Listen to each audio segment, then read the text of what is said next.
Welcome to Health Leaders. I have Dr. Jonathan Goodman, author of The Good Foods.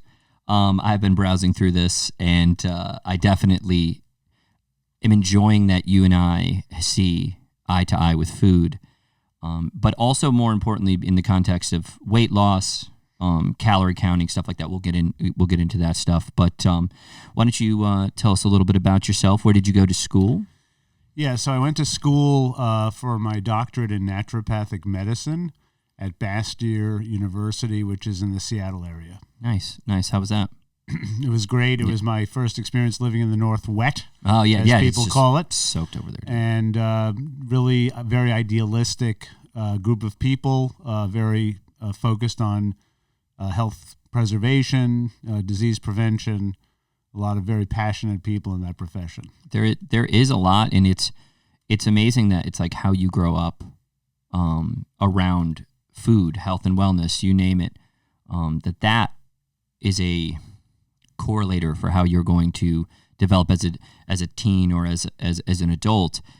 And I think that it's not so easy. Like, I get it to those people who are around it. They go, oh, yeah. But then somebody who wasn't around it, like myself, where everything was just about shovel this food in your mouth, eat, and go play outside. Like, it's like food wasn't looked at like that. And I remember being, my family will kill me, but I think I was the first of my kind in my family's history to really be obsessed with the pursuit of improving my health, or wellness, food, you name it, exercise, in relating it to how it was making me feel. So I definitely feel that connection. So reading this book definitely hits those notes for me, because it was something I kind of found out fairly like later in life. Like, I was in my early 20s, when I started really reading about foods that can actually aid in performance, that could help you cognitively, that could help you muscle growth, fat loss, you name it, and not that these foods are special in a sense where they're the only things that will do it, but it's nice to know that they have those benefits, right?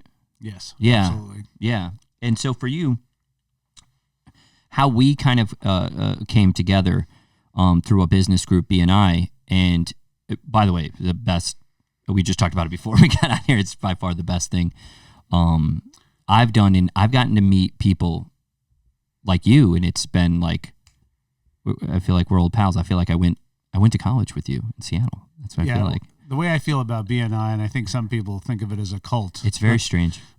The way I certainly had my skepticism before joining, basically the way it has been for me, as with most things that one has, predisposed ideas about, it turns out to basically just be an excuse to meet really nice people. Who are like everybody else out there trying to do well in their business, which is pretty normal. And so, that's what it's been for me. It's definitely been an experience. Like I said, I remember when I went to your office, I was like, man, this is going to be cool. And I get in there, and it's so nice just to see that you've organized and kind of made it so inviting to go in there. And I definitely felt that, right down to the espresso that I was served, which was good. So to be able to mingle and see people like yourself has been such a growth point for a knuckle dragger like me. Yeah, just this bro sense. I've kind of come away from it, and I mean that like the bro science way of like eating, lifting, moving. I've kind of come away from that and started to realize that I care about a little bit more about my health, about the way that I move, the way that I feel. So talking with you is always like, I know I ask a ton of questions to you every time I run into you, and it's just like, I want to pick your brain. You know what I mean? You have so much knowledge and so much things to tell so many people. And you know what I do like about this book? You said it when we were talking before. You said there's nothing in here that's going to be like this contested, crazy thing. They're things that we all know. These are things that we know about foods. These are things that we know about veggies, seeds, eggs, lean meats, just things that we know about, fruits, all of those things are right in here. So what do you think makes it so hard for people to just start eating those things or adding those things into their diet? What do you think some of the causes for that is? Well, that's the eternal question, is why do we not do the things that are really good for us? Yeah. On any level in our lives. It's true. So that speaks to habits, it speaks to conditioning, it speaks to reward systems in our brain that are used to being rewarded in ways that aren't optimal for us. Yeah. So aligning somebody with what is really good for them and helping them to see that and supporting them in that is what I like to do. Oh, supporting them to adding those things into their supporting lifestyle. People in making positive lifestyle changes. Yeah. That's ultimately kind of what I'm in the business of doing. Yeah. And so I'm a piece of that team that people have in their lives. I think that so many people don't have that. I mean, and coming from, and not to say like that we're this rare entity of people that are supporting people of how to add great things to their lifestyle, but positive messaging, positive encouragement isn't as available as you think, or as available as most people think. To the people who are getting it all the time, yeah, they're like, oh yeah, why wouldn't you? But growing up for me, it's always been like, why would you do that? Why would you add that? I remember getting up and prepping my meals and having people in my family go, why are you doing that? And I'd be like, well, I mean, I care about my health. And they're like, you're a health nut. It's like, or I just enjoy what I'm doing, So why do you think that is? Why do you think people do that? I think that there's again, it's the habits that you grow up with. If you grew up in a family where people were generally healthy and ate, a pretty well-rounded diet of vegetables and fruits and healthy meats and fish and that sort of thing, that would be what you were used to. There are many people who, either because of economic challenges, addictive histories, that's true. Any number of triggers or contributors, become used to eating in a suboptimal way and may even have contempt for healthy eating because it's perhaps threatening to them, or it reminds them of a certain snobbishness that they associated with being healthy. Yeah. There's any number of possible explanations. When we were kids, what do the cool kids do? Exactly. The cool kids don't do healthy stuff. Yeah. They do stuff that, quote unquote cool. Those cool kids. Yeah, cool kids. God bless them. Yeah. They're not necessarily doing so great today. They're not so cool right now. Right. Yeah, that's for sure. But that's kind of the, hey man, what are you being so? Why are you being? Why you care so much? Right. You're being, whatever, that kind of thing. Yeah. I mean, I think there's something to that. It's like following the social norms, and the social norm is to go into a grocery store and really just kind of shop for whatever, and kind of throw it in. And like you said, for the socioeconomic reasons, of course. I mean, me growing up the way that I grew up, it was like we didn't even have, water to wash our clothes. Sometimes we'd wash them outside. You know what I mean? Like we were that poor. So having those foods that are really easy to consume, which are usually higher calorie, and we'll dive into this because I think this is a direct correlation between what you are doing with so many and what I'm trying to do with so many is foods have the power to change you. Foods have the power to help you with the nutrient density that they have in them, correct? Yes. So when you have somebody who hasn't had that nutrient dense foods, who hasn't constantly consumed them, you usually are going to see a lack in nutrient density in their body or vitamin deficiencies and things like that, no? Absolutely, that can happen. Yeah. So now seeing that they can add some of those things in, like you're saying, they might have contempt for it. They might think that it's like, I've been eating like this my whole life or whatever. And it's so hard to change people. It's so hard to change people who I even enjoy the change, but it's still hard to do. But how would you do that in a way that if somebody was really having a problem, like they really don't eat a lot of those types of foods, would you just tell them to add it into their diet that their current diet is, or would you kind of walk me through what you do as far as dietary wise? Sometimes somebody may need a dietitian. Okay. As part of their team. I'm not a dietitian. I don't get into the that type of certainly if people have eating disorders or other pathologies around food. Yeah. That's something where they probably should see a specialist. Yeah, you wrote if it's somebody who really just needs to overhaul some basic aspects of their diet. Yeah. I just, encourage them to eat certain foods. Yeah. And the marker that I use is carbohydrates, right? Okay. So if you're not eating an overwhelming number of carbohydrates, you're probably making healthier choices. Yeah, for sure. And adding in certain things that have certain fats in them, lean meats and proteins and things like that. Now, when you test somebody, what tests would you have to go through for that, like in order to kind of find out any deficiencies and things like that? There are very in-depth, elaborate, extremely expensive tests. If you want to test it, let's test it. You can test. There's a what are those tests? Well, there are what we call boutique labs that will do micronutrient levels. Really? I've over the years I've tried a lot of different approaches to find out if these are really clinically relevant. Yeah. I have found that much of the very kind of elaborate testing does not have great clinical relevance. Okay. In other words, I would test somebody for something, find that their levels were low according to that laboratory's normal range. Okay. Provide the supplement or nutrient that was missing apparently in their profile and not really see it make a difference for them clinically. That's tough. So really all I do now is what most doctors do, which is, Quest or some other there's Quest and Labcorp. Those are the two big sort of non-hospital affiliated laboratory services out there. And what are those just for the people that are, kind of hearing about that for the first time, Quest and the Labcorp? Quest and Labcorp, your doctor will order lab work for you. They'll either send you to their own, Hartford Healthcare or Pro Health lab, or they'll send you to Quest. Okay. And Quest will process the specimen. It's very, mainstream, and, they offer most of these. They offer pretty much anything you want, but certainly when I order labs, I would certainly look at vitamin D, B12 and folate, zinc, magnesium.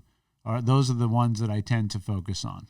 And D, that's associated with your immune system, correct? Not primarily. Yeah. Vitamin D in the form of D3. Okay. Is actually a steroid. Mm-hmm. So we think about steroids and we think about roids. Yeah, just juicing up. Yeah. Juicing up. Yeah. And so steroids are really just based on a cholesterol backbone. Cholesterol is actually the mother of all steroids. Yeah. And so what the body does is it takes pieces of that molecule and adds here and subtracts there to make these different molecules, which include the sex hormones, vitamin D, vitamin K. Yeah. So vitamin D acts in a way in the body to help with the absorption of calcium. It also has been shown to have some effect in the immune system as well. Yeah. So vitamin D is something that is useful to look at and is deficient for some people. Yeah. Because I've also read and seen people who are taking vitamin D and then they're like, well, you go to get a test and the doctor's like, you don't even need to take that. You're pretty good with that. Or if you get enough sunlight, things like that. Right. So I feel like as far as adding some of these foods, I wanted to kind of break into just something that I do very often with my clients, and it was track your calories. So this is good. If you bite it, write it. If you snack it, track it. If you nibble it, scribble it. If you hog it, log it. So I liked that a lot because we talk about that so much here. And when we have a mutual a client who has seen great benefits of tracking their food, resistance training, doing those things, and really taking control of their lives. And it's really a lovely thing to see when they go to the doctor and they go, hey, I just came bring back my checkup. Yes. Yeah. And it's just such a feel good. And it just goes right back to what we were talking about. Habits. Yeah. It's like, so building up for that habitual person who constantly has these bad habits where they're not looking at food as fuel, or that it could maybe affect their weight, or create, obesity, or, morbid, becoming morbidly obese, which, I know you deal a lot with, and I deal a lot with too. Tracking your food is just a gathering of data. So then that way you can actually see what you're doing. Why is that so? I mean, it's so hard for people to understand.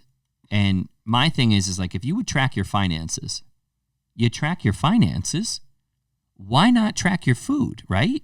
That's the example that I use. Yeah. If you're somebody who has habitually spent more money than you make, yeah, or has always had a hard time saving money, yeah, and you go to a financial planner, or the first thing they would tell you is, are you keeping track of your expenses?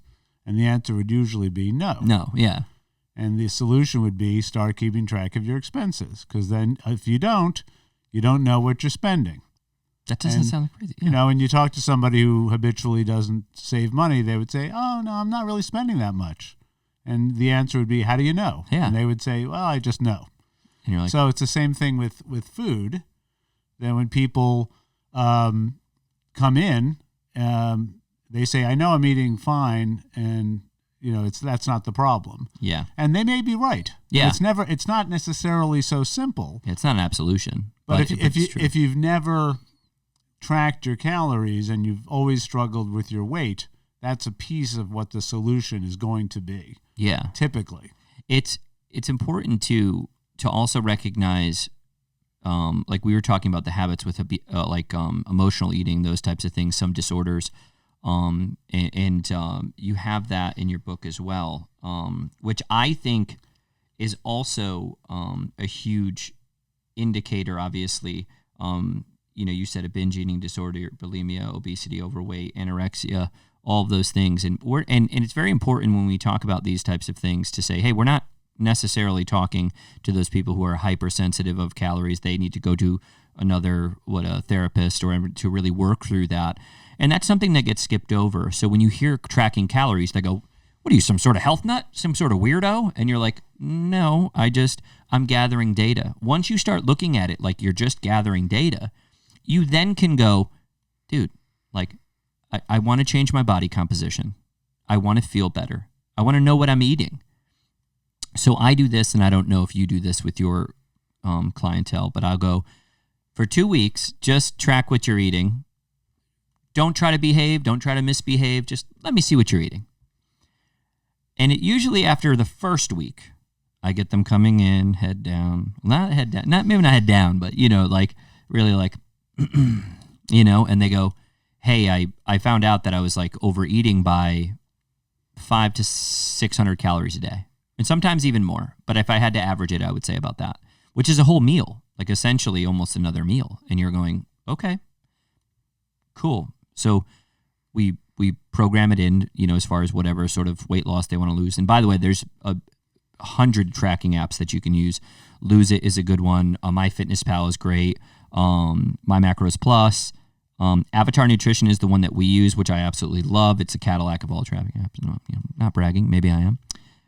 So seeing that and then watching them lose weight or gain muscle mass or change their composition, how do we get people to do that long term is the question. So I don't get people to do that long term. Okay. You're doing it. They get that. Okay. Yeah. Yes. I can't make people do something. This guy's good. Yeah. Yeah. It's true. Yeah. But I mean, I always find that usually the finance line will usually get people to do it. Like you're like, hey, do you track your finances? And they're like, Yeah, I make sure. Oh, that's usually a big one. Yeah, I mean, honestly, when people have come, so the people that come in to see me are at various stages of, there's a behavior change model, stages of change. Yes, and they're at some kind of contemplation stage and preparedness and action. So people are at various levels of those stages of change. And if people are really ready, I have people that basically walk in the door, they know, they're ready, just tell me what I need to do, and I see it, and it's beautiful. You know, it's like they are fully ready to change their lifestyle. Then there are people who come in who are kind of ready, and they go through this dance. Yeah. They start out, they do some tracking for a while, they change their lifestyle, then something happens that's a trigger. There's an emotional event, there's a stress event, and they say, this happened and I stopped tracking, which makes no sense. Yeah. But that's behavior. That's human. That's right. That's behavior. And we all understand that. And then there are people who come in once and get their workup done and get the metabolic testing and whatever else I do, and they'll never be seen again. Yeah. Do you think the truth at that? They're not ready. Maybe it's not ready. It's just or they too want much. or they're looking for a different approach. Different opinion. Maybe they don't like the way I look, which is, I get that a lot. That's crazy. But I don't know what it is. But, for whatever reason, that was not. It's like that. The wheel is spinning around, and where does it, click? Yeah. So who knows? But it's also, there's a lot of that information out there, and it's who you want to work with. Yeah. I think that's huge. And I say that a lot because there's a lot of people like you and like me out there who are really trying just to help as many people before we leave this earth. And our message is very simple. Hey, just take a little better care of yourself. There's a lot of us out there, and there's a lot of people you probably look up to or aspire to or talk with, and I do the same.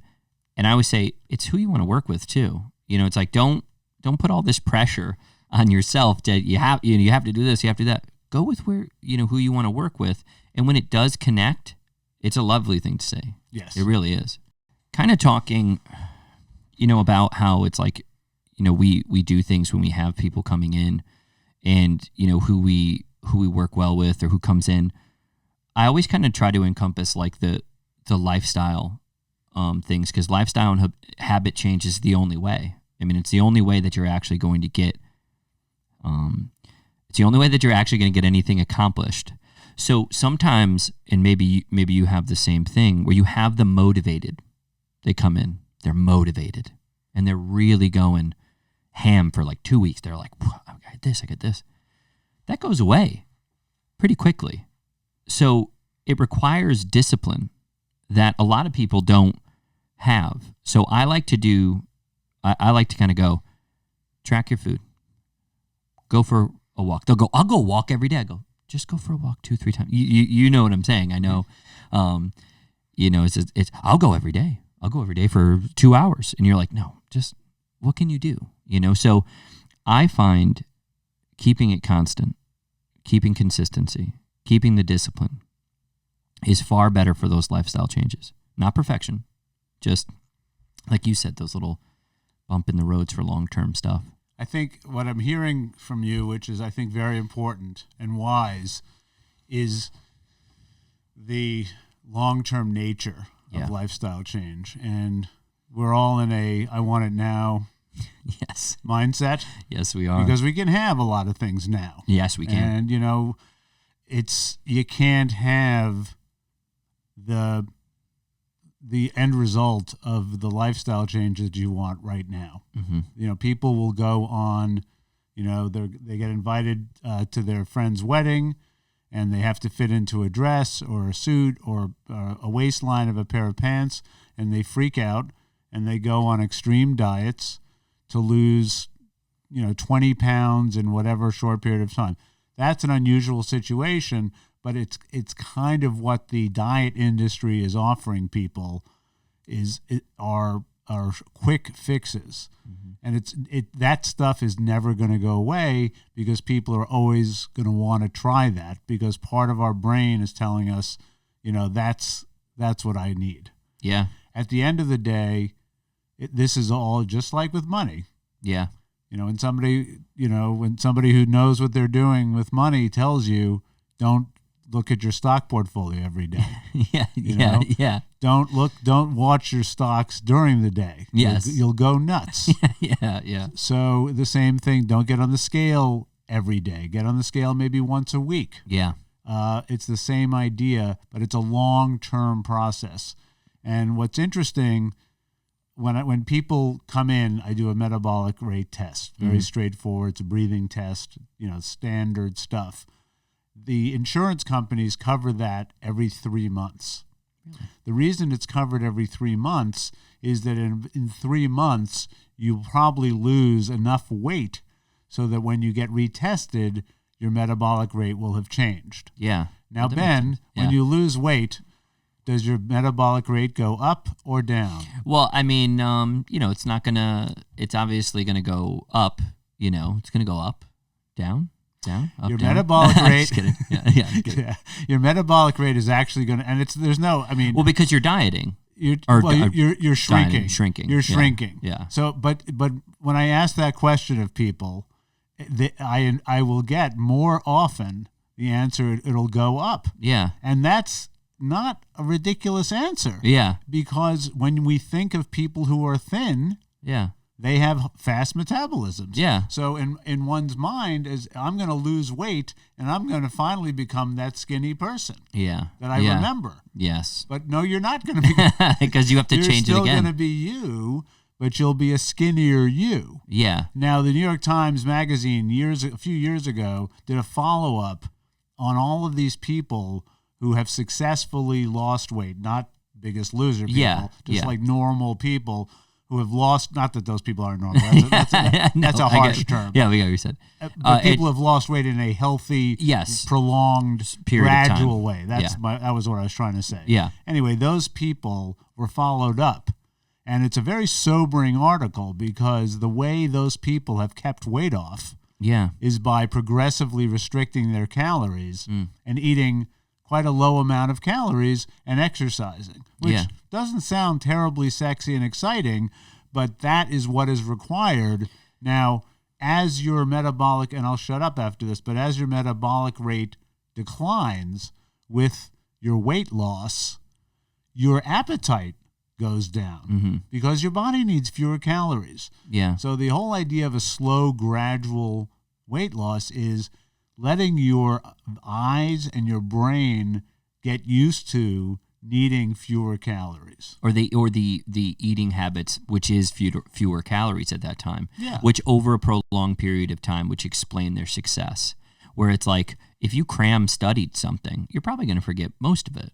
But if you, over a period of time, read a page and then reviewed the page each day, and you did it for 6 months, you're going to be an expert on that book. And I think it's important, too, and this is actually something that reverse dieting has been a thing in the fitness industry. It's fairly new as far as with after a cycle of a caloric deficit. This is primarily people who are exercising strenuously, and some athletes and things like this. Their metabolism does get damaged or comes down quite a bit. So what they do is they do a guided surplus, which means now you are consuming more calories.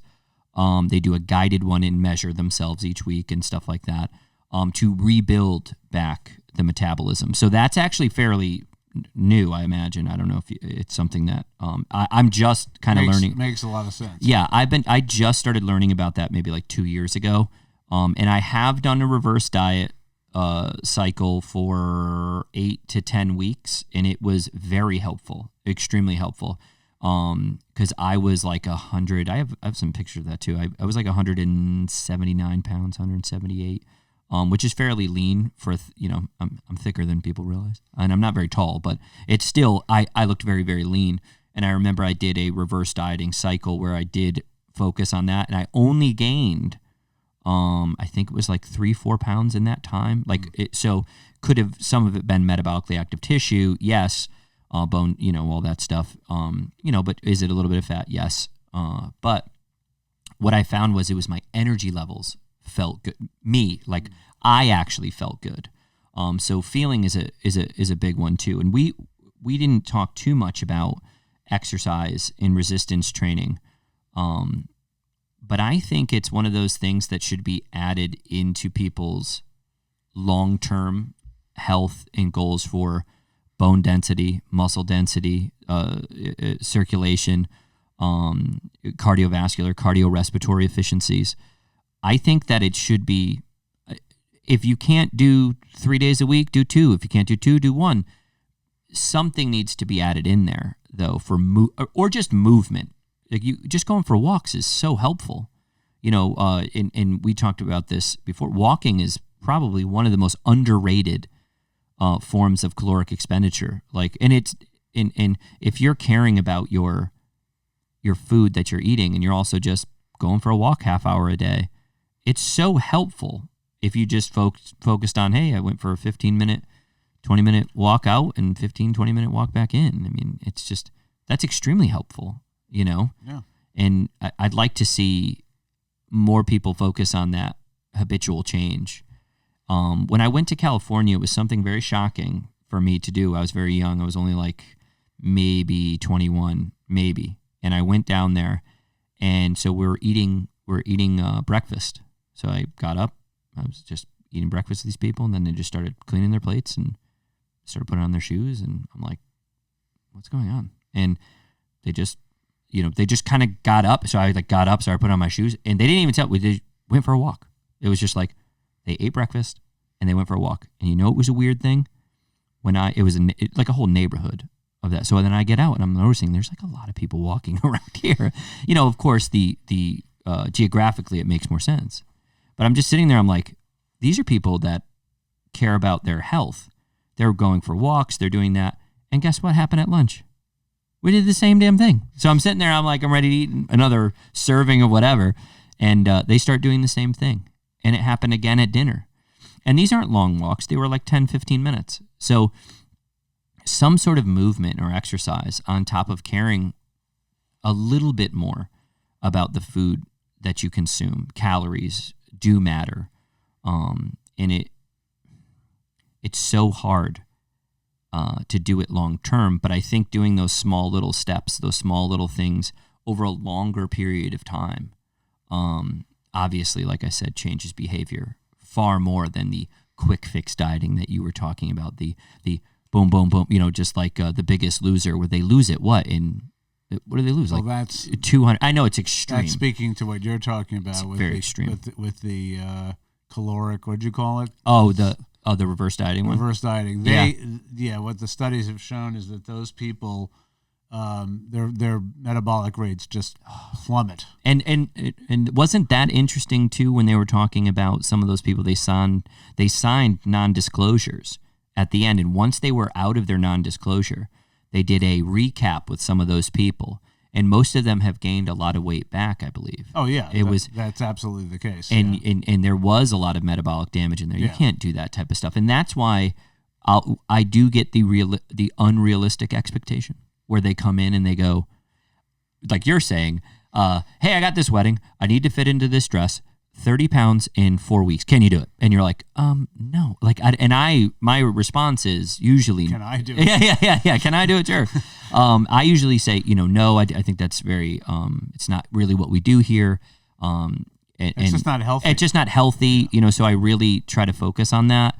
And, I've also gotten able to have the exclusivity to choose our clients well. And we've changed a lot of minds as far as with people who have gotten ready for their wedding and done those things, and now they're still very healthy. Sometimes people don't even realize that they have a choice.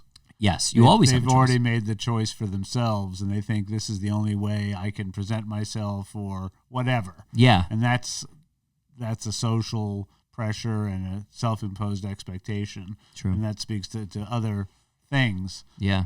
But for sure, as you were saying, it's a slow, gradual process, which, again, it's not terribly sexy. It's, it doesn't sound very sophisticated, and it isn't very sophisticated. But you know what? Most of the things that are really valuable in life, in terms of our relationships and the things that we do, aren't very sophisticated. Yeah. They're very simple. Yes. But they require consistency, and they require patience. And that's how relationships are built. That's how health is promoted and built. And that's how all of these things have in common those qualities. It's such a valuable thing that you said, and it sparked me, and that this might not be as...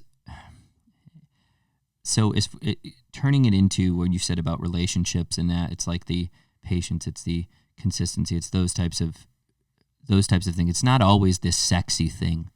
It's maintenance. When you tell, but it is actually at the end of the day extremely sexy. It is. It is. Right. But it's not coming off that in the moment. And everybody is so in the moment. You know, oh, we need this now. We need this, like we were saying before. But there's I forgot who said it, but he said it. Marriage is not how many times, you have sex or you kiss your wife or you do those things. Marriage is saying good morning and I love you and leaving and then opening the door for them or doing whatever it is. It's those things times 45 years, 50 years, however long you're alive and married for. So it's like it's those things. It's those things that build that relationship and make it intimate, not necessarily all those other things that are input. Nice. The other things are also very, very nice. So having that, it's huge. So yeah, I love that. So it's something that you and I have talked about too. Let's kind of dive into sleep. I think that's such a huge. All right, let's just dive right in. So you talk about that, a lot as far as like sleep and how much sleep is the gold standard to see, and you should be getting each night. 7 to 9 hours. 7 to 9 hours. Yeah. I'm at like my average is probably 6.5, maybe touching 7. You're probably okay. You're probably close to where you need to be. And naps count. Okay. If you nap during the day, that counts. If it doesn't go, but you're not going into a REM sleep though. But it's still restorative. Okay, it is restorative. Yeah. Okay, yeah. I didn't know that. I read, and I talk about this book a lot, the Dr. Matthew Walker's book, Why We Sleep, or whatever is it. Yeah. I don't know if he's a doctor, Dr. Matthew, whatever. But that book is phenomenal as well. It kind of integrates, your kind of better understanding of sleep. It's a great book if you get a chance. Well, it'll be on the podcast. Yeah. I really did enjoy it, and it talks about performance, and I'm sure we're definitely going to dive into this. 7.5 to 8 hours of sleep. If I am training, if I'm lifting, if I'm training, if I'm moving, and I get a solid 2 consecutive days of 7.5 to 8 hours, I am noticeably stronger just by default. I'm noticeably stronger. I feel it. And that's pretty normal, right? That's the goal. That's the standard. Yes. So people are drastically underperforming just by not sleeping. Right. So the reason why I kind of got more interested in sleep and the crucial role that it plays was in the training that I did regarding dementia and prevention. Yeah. So sleep is one of these kind of, again, when you go to any sort of old-fashioned doctor, the idea would be, are you sleeping okay? Yeah. Are you exercising? How are you eating? How are your relationships? How's your work? Yeah. These are the basic pillars of our lives because we're animals. Yeah. We need to sleep. Have to. Yeah. And so this whole field is getting a tremendous amount of attention, and there's a lot of work going on with it, and there are a lot of people out there trying to help people to sleep better. Yeah. Obviously, there are medications that help, but those medications, in many cases, have significant side effects. Mm. Ultimately, it's very, very important to get good sleep. Good As quality. Americans, we are conditioned to feel like we should be working or thinking about work all the time. That's a problem. And sleeping, for many people, is thought of as a luxury or as something that is not as important as other things. Mm-hmm. And we are all learning part of this process is just like with diet and exercise and these other pillars mm-hmm. of good health and quality of life. many of us are learning that we really have to prioritize sleep. Yeah, and it makes so much sense too if you really think about it in the immediate sense with a lack of sleep, right? Because you do see that cognitive decline very quickly. I mean, you go 2 days, and I had insomnia as a kid, which is terrible, and it took a long time. It had to do with like fear of nightmares and stuff like that. It was like a fear of going to sleep. So I remember seeing like shadow people, and like you turn your head. It's really strange. Paranoia is at an all-time high. All these things are amplified. So it makes sense that it would help with your cognitive performance in the immediate. But so they're saying now, as far as like making sure you're getting adequate rest helps in the future as well. Yes. Like that's just more consistent sleep will help you with dementia and those things. And dementia is an absolutely awful thing to see. I've had some friends, parents, and some people in my family have dementia. It's awful. We were talking about testing for that. I know I talked to you a little bit about that. I would love to do that. I'd like just to know, and it's, I did the grind thing. I used to do that quite a bit, and I'm kicking myself in the ass right now about it because it is something I did for so long, for 15 years. I've been, I'm the first one there, the last one to leave. I go home, shut down, reboot, and it would be like 5 hours, Doc. It'd be like 5-6 hours. And I'd be like, all right, let's go after it. Let's go train. And I didn't realize how much damage I was doing. I had no idea at that point. And then I started to realize and research and read a little bit more and realize that I need to perform. And I need to perform up here for the people that I love. And I need to be able to perform with, lifting, moving. So I always tell at least our clients, I said, if you can get up early in the morning and get after it in the gym, that's fine. That's great. If you didn't get that 7 hours, 7.5, go back to bed. It'll pay you back. It really will. Because then in the afternoon when you leave, you'll have a little bit more energy. You'll be a little bit up. You don't have that that daisy head, that you're going into around 2-3 o'clock where you're really starting to slack. Because when you start 5 hours, constantly for, weeks on end, months on end, or years on end, I mean, you can understand why so many people are so tired all the time, or just foggy headed and those types of things. Yeah. Yeah. A lot of people, there's certainly a fairly significant number of people that I've seen over the years who will come in complaining of fatigue. Mm-hmm. And I will, just in taking their history, I'll ask them how much sleep they're getting.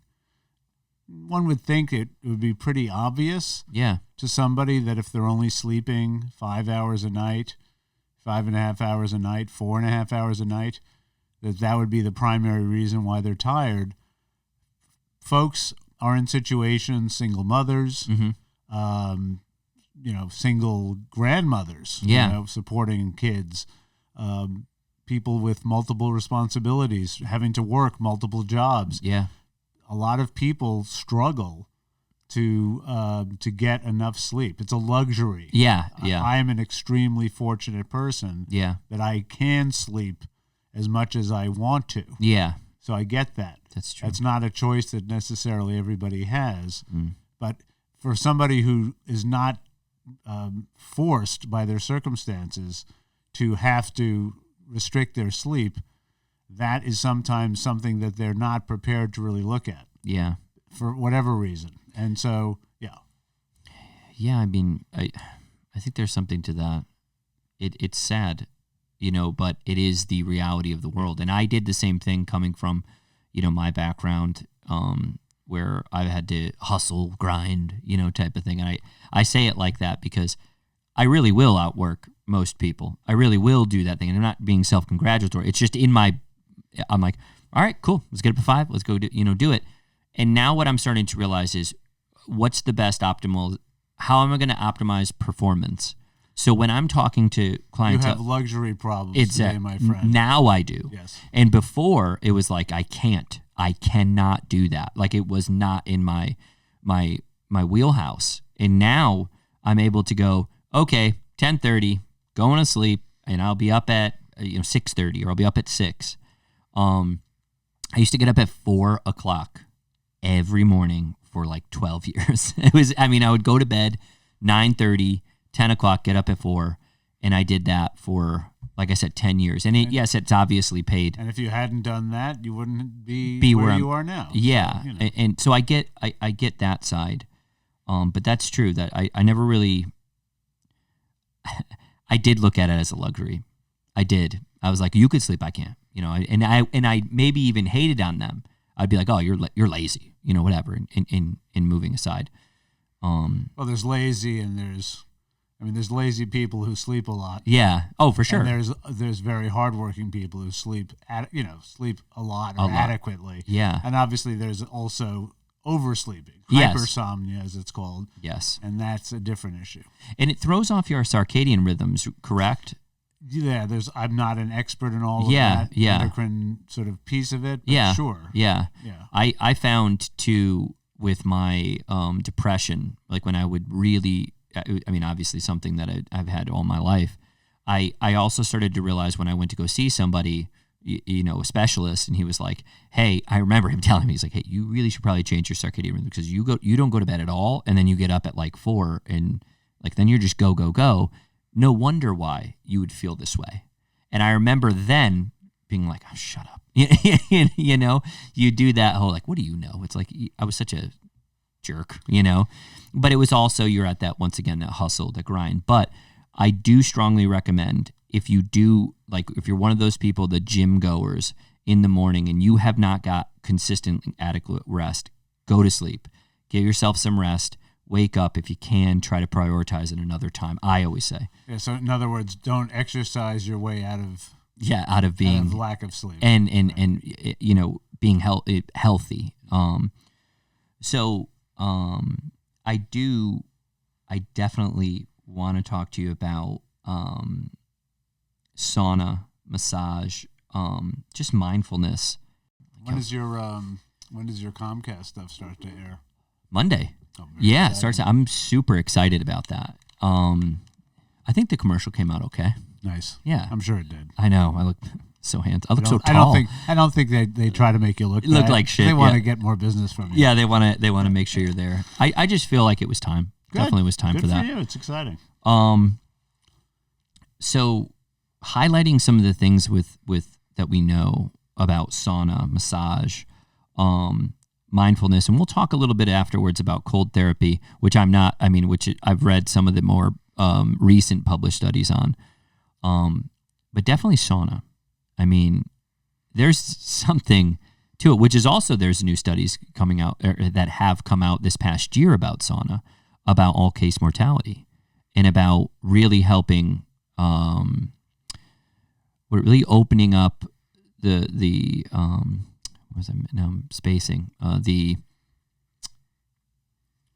helping aid in blood flow and things like that to the heart, to the lungs, to the body, to the appendages. And why has this taken so long? Why has this taken so long to really realize to know now how much sauna improves? Yeah. So with my background, and I don't pretend to be an expert on sauna. Yeah, of course, me neither. The experts on sauna are Finns. Yeah. And, people for whom this is a foundational aspect of their culture. And I'm not an expert on Finnish culture. Yeah, probably people of Finnish extraction listening to this going, what is this guy talking about? Yeah, get this guy. So, yeah. In any case, my exposure or involvement in learning about sauna as a naturopathic student had to do with detox. Yeah. So the whole idea of detox and getting toxins out of your body, people who with real environmental exposures, and how can one relieve that burden of toxic overload in the system, and the main way that we actually clear toxins is through the skin. Yes, the skin is actually the largest organ of detoxification in the body. Mm-hmm. Liver, super important. Yeah. Kidneys, super important. Skin, huge. Yeah. So sauna, whether it's infrared sauna or any other type of sauna, is going to involve the body heating up. And when our bodies heat up, there's a physiological response to cool down the body, because our body can't survive above 106 degrees. When somebody has a very high fever, that's where things start to go awry. Yeah. So the body has to cool itself down. How does it cool itself down? The pores open, the heart rate speeds up, respiratory rate speeds, all kinds of things happen to compensate for that. And that's what sauna is so effective in doing. And so a certain amount of sauna, and there's different, you're much more knowledgeable about this than I am, but some type of sauna is wonderful to have if you have access to it, and you've got a nice setup here at the gym. Yeah. So if the folks out there can avail themselves of that, it's a great thing to do. It's very relaxing. Yeah. Why do people shy away from sauna? I mean, it is uncomfortable. Hyperthermia, which is the raising of your body temperature, is very effective at getting rid of viral infections. It's actually an old-fashioned treatment for syphilis, which is actually the same type of bacteria that causes Lyme disease. Okay. So some people use it to treat that. I'm not recommending. No, but you're just saying what it was. But these are known aspects of this treatment. Yeah. And so sauna is huge. Yeah, sauna, I've found, now that we have a sauna here, it's been great. I found it being very peaceful. Obviously, I'm looking at it in like almost like a meditative state, but I'm also reading a lot about sauna and some of the benefits that it have, and some of the things that we've known about it, like you're saying, like really getting rid of stuff. And I feel amazing after a sauna. Like I feel so good, relaxed, just like really. How long do you spend in it? I usually go 20 to 30 minutes at above 145 degrees. Okay. So really start to sweat around that 10-minute mark. Keep like a cloth or something? I usually go in there and just, boxers, my shorts, and I'll usually like take something in there, just like a towel. Mm-hmm. And most of the time, like I say, you're just drenched in sweat. And then of course you swipe down. But it is afterwards such a good thing. It's such a good feeling, so when you start to realize more that there's more to it than just, hey, you feel really good, it's because you are detoxing your body. It's because you are opening up those capillaries, opening up everything. I believe they recommend doing it 2 to 3 times. The study was, I believe, 3 people, or 3 times a week was the study, at 20 to 25 minutes above a certain temperature, which I do believe that it was above 145. So I do it now as the same thing as just kind of part of my routine. It's like 2 times a week for sure. I definitely make sure that I get in there at least 25 minutes, and you feel good. You get out. You feel like you are detoxing for sure. So definitely check out sauna if you have not. Sauna, I highly recommend. The doc recommends it. Get in there. Massage is also new to me. And I know, dude. It's like massage was one of those things that, once again, I thought was a luxury. It was like, I can't stop. I need to keep going. And I'm going to ask, and I need to ask you this because I don't know if this is, he said it was normal. So when I very first got a massage, I was like 27, like to my very first massage. And I remember I got a massage. I had so many knots, and I just felt, like my body was kind of shutting down on me. I was constantly strength training, stretching, so. So I was like, oh, I'll go get a massage. Worked out all these knots and everything, and I actually felt sick afterwards. Yeah. I felt actually sick. Yes. Is that normal? Absolutely. That's okay. Why is that? Well, it's a couple of things. It's you think about a really, really intense workout. Yeah. How would you feel the next day after that? The same. I've thrown up from a good workout. I mean, you're having basically your body. You're receiving a passive workout. Okay. Your muscles are getting worked out for you, Makes sense now. And so there's all types of microcirculation going on. There's lactic acid involved. And your lymphatic system, which is the sort of waste disposal for your body, is getting a lot more added to it. Okay. And especially if you've never had a massage before, you're probably going to be a lot more sore. And as you said, you're going to feel tired and all of that stuff. So after a massage, and this is not to discourage people from getting. But the good news is you have that crappy feeling after the first massage, but as you continue to get them, especially regularly, it feels fabulous. It was amazing. Yeah. So, and now regularly. Right. So massage should be, I mean, in a perfect world, in a very enlightened society, yes, it would be something that would be subsidized in some way, so we could all get it on a regular basis. Yeah, and we'd all, be shaking. We'd all be dancing and holding hands. Yes, and saying "Kumbaya." Yes, but I think it's very clear from the studies that when people get regular massage, because of obviously the touch and the contact, but for all the other reasons, people are happier. Yeah, I agree. Feel better. It helps with depression. It helps with all of these things. So, yeah. Yeah, I agree. The massage the very first time was rough. Afterwards, I did feel that. But now getting them regularly, I notice obviously a difference in mobility and flexibility. I do notice a difference in tension and how I feel throughout the days, the days after getting a massage. And it's something that I've added into my regimen at least every other week. I'm trying to. I'd like to get them once a week to really, because I really do. I mean, we've talked about I've beat up my body quite a bit, and it would be nice to be able to do, because I do feel so much better doing it. So we have a massage therapist here too, which is great. I mean, in Angel, the guy, the person who does our massage therapist, is very good with working out and pinpointing where you should be working, if there's more tension or if there's something that's overactive, underactive. This is the nerdy kinesiology stuff, but it's the stuff that some of us kind of underdiagnose, like or go, oh, I don't, my traps are always tight, and then you find out that, okay, well, I have to massage your lats a little bit more, activate your chest, and you're like, no, it's here, and then all of a sudden you do those things, and the next day you're like, wow, I feel great, and it's like, it's not so A to B. Mm-hmm. I've found, that's true. Yeah, learning from a professional has always been enlightening to me, because I'm like, oh, that I get it now, even though I don't. So, in cold therapy, it's not.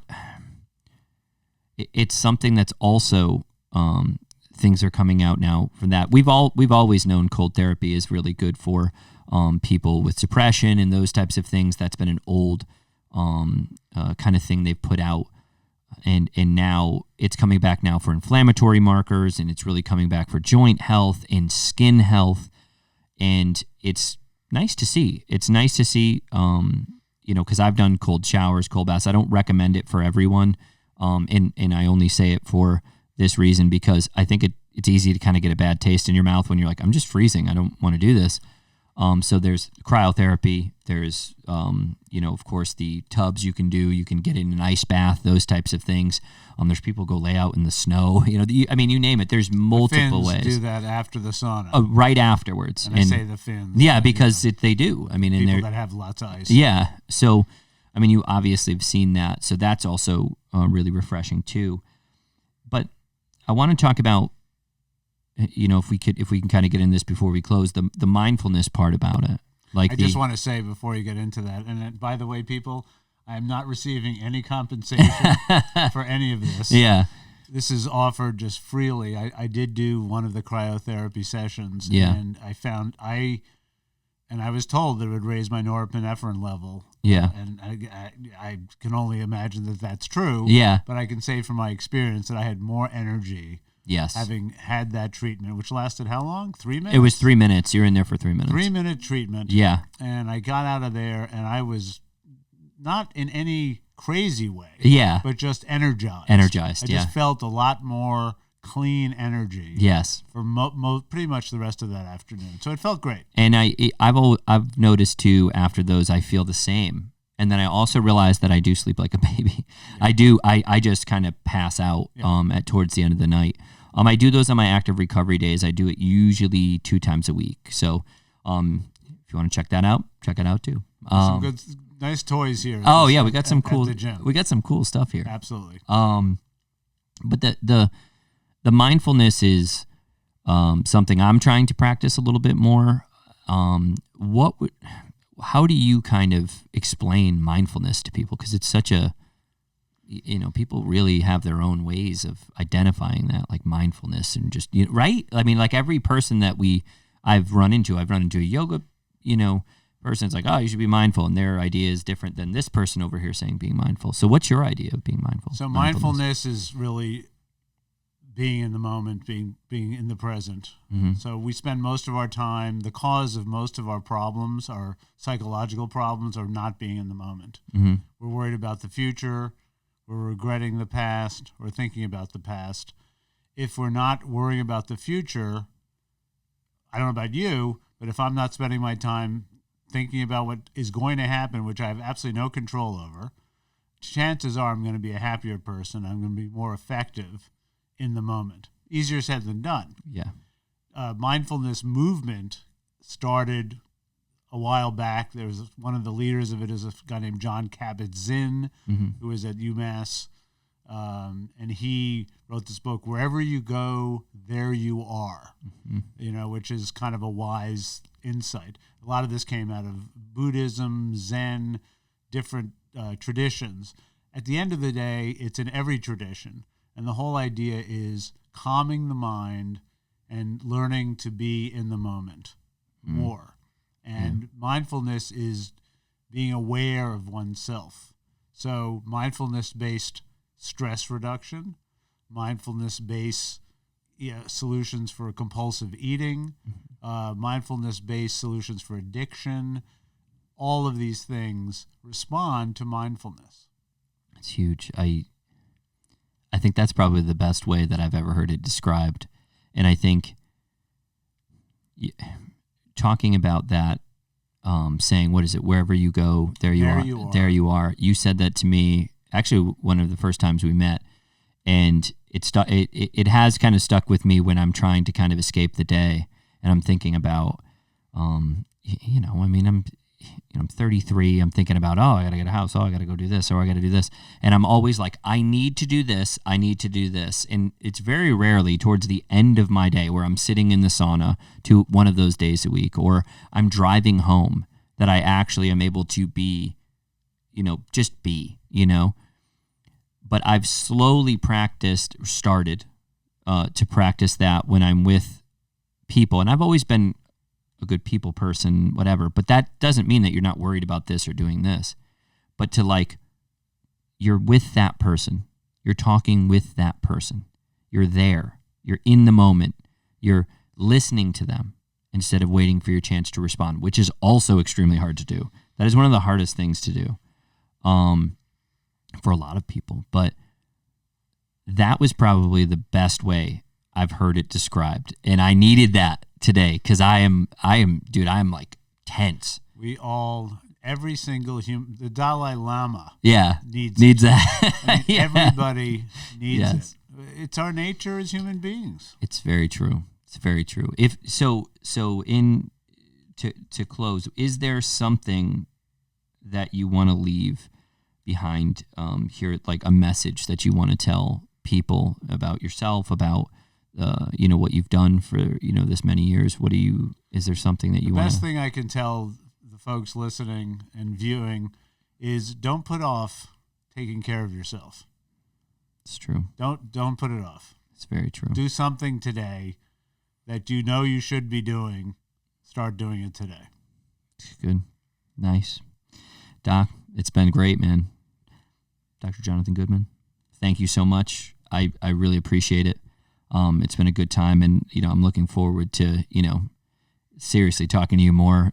Anyway, I mean, I haven't bothered you with any irritating texts or questions, but they're coming. I look forward to it. It's been a pleasure. Thanks, man. I appreciate it. We're out.